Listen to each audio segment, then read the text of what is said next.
Le fait d'associer les professionnels à travers ce genre de manifestation permet à la fois de faire connaître ce théâtre-là.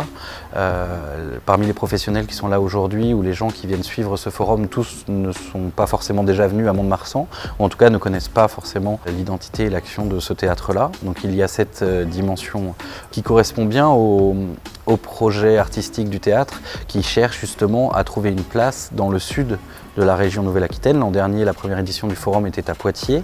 Cette année, l'agence a proposé de le faire à Mont-de-Marsan, ce qui était un choix audacieux. Et bien sûr, on s'y est associé, puisque ça permet d'équilibrer, justement aussi d'offrir ces lieux de rencontre, ces lieux ressources dans cette partie-là de la région. Alors, je m'appelle Jean-Yves Pinault, je suis directeur des Localos. C'est une association nationale basée à Limoges. Les facteurs culturels, les facteurs patrimoniaux sont en grande partie quelque chose qui nous importe. Pourquoi ?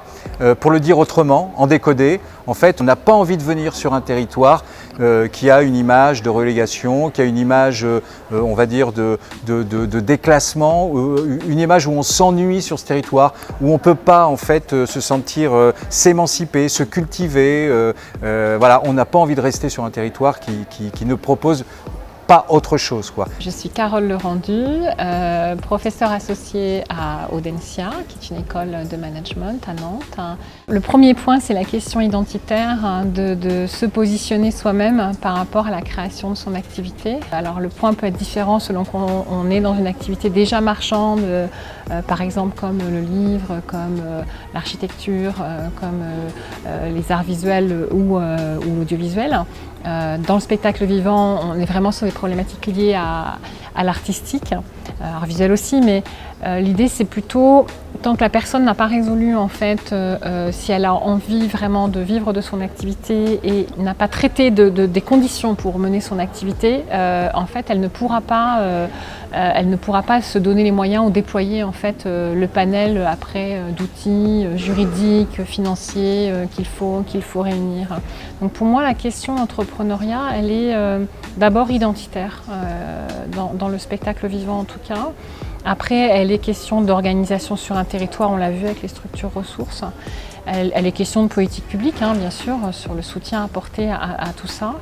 Et en tout cas, elle n'est pas dans un choix politique de se dire je deviens tout d'un coup acteur d'une économie libérale ou non, il faut que je reste dans...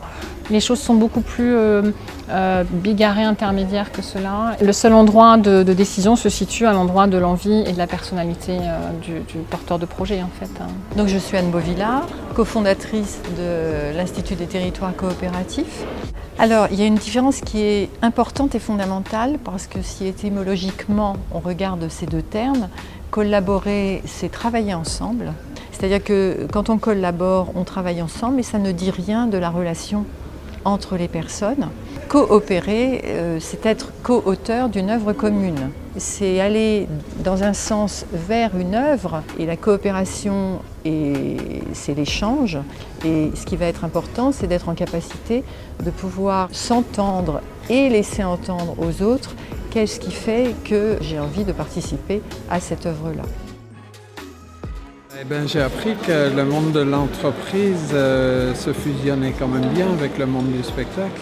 Enfin, qu'il y avait des recherches au-delà de simplement diffusion, financement, que ça allait plus loin que ça en fait et qu'il y a vraiment un axe à développer autour de ça. C'est des lieux de montée en connaissances et en compétences. Par exemple, la conférence inaugurale de ce matin a donné vraiment un cadre hyper intéressant, un cadre conceptuel qui, moi je trouve, a permis de saisir des nouveaux enjeux, comprendre des nouveaux concepts, peut-être mettre encore plus de conscience sur certains mots. Et puis dans les différents ateliers qu'il peut y avoir ou dans les différents temps, c'est aussi des moments de travail, clairement, que ce soit avec les partenaires qu'on a déjà ou avec des nouveaux partenaires, sur des thématiques qu'on a déjà investies ou sur de nouvelles thématiques. Donc je dirais que c'est des moments qui sont assez riches à ce titre-là, à la fois sur la partie interconnaissance, montée en compétences et puis prise de nouvelles connaissances, exploration de nouveaux enjeux, de nouvelles thématiques.